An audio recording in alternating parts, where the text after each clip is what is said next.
Yes people, welcome back to another video on this channel. Before we get into anything, I just want to say thank you and that I really appreciate the support on the last video. It's currently sitting at around 30 views, which probably doesn't sound like a lot, but for me that was my first video and I wasn't very confident, so 30 views means a lot to me. Next thing I want to speak about is the quality. I've actually went and bought myself a camera, so the quality of this video should be a lot better, and yeah, hopefully I'll keep improving. I just need to get a microphone. The audio should be okay for this video, but I am going to get a microphone soon, so yeah, let me know if there's any problems with that. Otherwise, let's get into it. So the topic of today's video is going to be me going through the steps that I'm going to take towards my first drop, which will be the 7th of February, 5 PM. It's a Friday. Make sure you join the SMS list for early access. So yeah, let's get straight into it. So I just want to quickly mention that two things I'm not going to mention in this video is about the website creation. I'll make a whole separate video taking you through how to create a website. I'm no professional at it, but I'll show you my personal way of how I did it. The second thing is about choosing the actual design and creating a design for your clothes, which again I'll make a whole other separate video on that for you. So yeah, this explanation will be assuming that you've already got a website set up and you've already got a design that's ready, you've got a sample and you're ready for the bulk order, which brings us on to our first step. The only thing I will mention quickly about the websites is that depending on your business model and how you run your business, you're going to need to lock your website so it's password protected before the drop.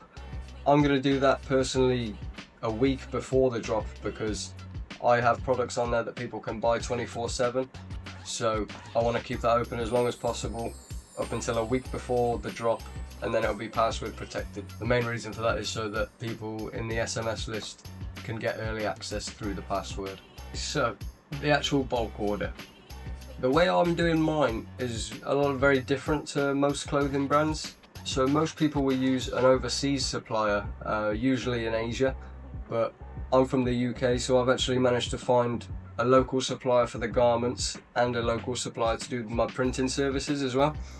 So all 60 pieces have been dropped off, they're ready to be printed. I should be getting them back sometime next week, which I'll do a video when I pick them up, and yeah, I'll review the quality of them. One thing I will say is ordering the bulk, it is the riskiest part about starting a clothing brand.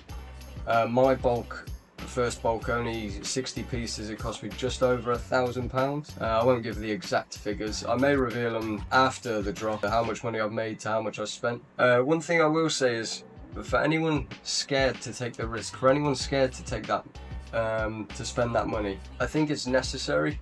This isn't financial advice, by the way, this is just my personal experience, because I've lost a lot of money over the years buying different courses and spending money on ads.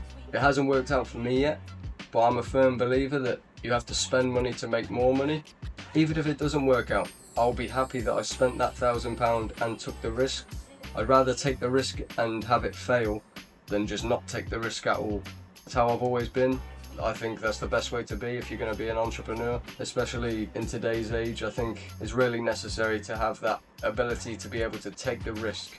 Not just even with clothing brands, with anything in life really. As long as you're willing to take that risk, that's the first step. So our bulk order is in production. Now before you've put your bulk order into production, you should have received samples, maybe 2 or 3 different samples, maybe only 1. But either way, you should have a sample set of what you're going to be dropping so that you can market it and make content out of it. So I travelled to Bristol yesterday with 2 of my friends who modelled the clothes for me, and we just spent a day out in Bristol walking around finding cool spots. Bristol's full of street culture, that's why we chose Bristol. There's so many cool graffiti spots for photos, and even just cool spots in general that don't relate to street culture. But yeah, we just farmed content all day, constantly taking videos and photos. If I manage to get any content on the camera, then I'll include it in this video. I might not have done because I mainly did it on my phone, so it's easier for me to market on Instagram and TikTok straight from my phone so they don't lose quality. If I did manage to get anything on the camera, then I'll include it in this video. That's the general idea of it. Ask any of your friends or family if they could wear your product for you and go somewhere to take photos of it and market it. Now you just want to take as much photos and videos as possible. You want as much content as possible. Like for me, for example, today is pretty much exactly 3 weeks until drop date. So all the content I got yesterday has got to be spread out over these 3 weeks. We've got loads and loads of content. You got to use different bits at different times and mix and match different clips and photos through Instagram and TikTok. Yeah, just make sure you have enough content to cover the time that you're going to be advertising it. That's why you want to get loads of content so it doesn't get too repetitive, people don't get bored, and yeah, you build up a great amount of hype for the drop.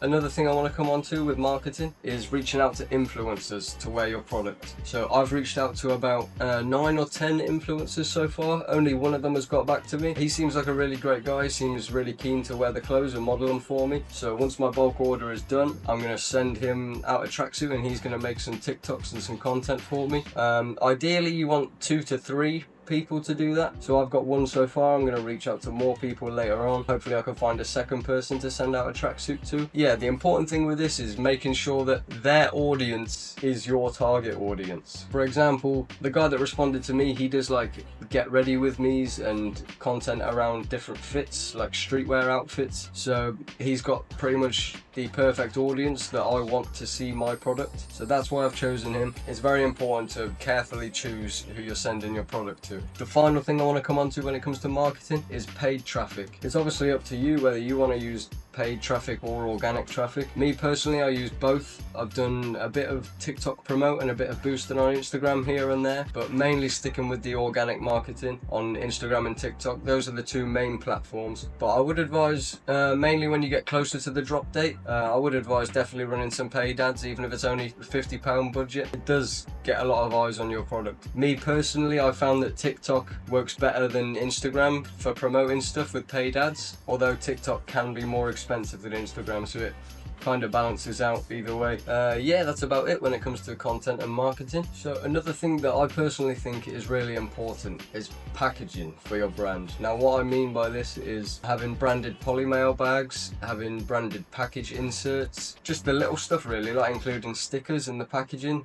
I've actually got some stickers in production as we speak. I'll be putting stickers into every single order that I get. I just think it's a nice little touch for people. Another thing I've seen a lot of people do this on TikTok is they spray aftershave into each package.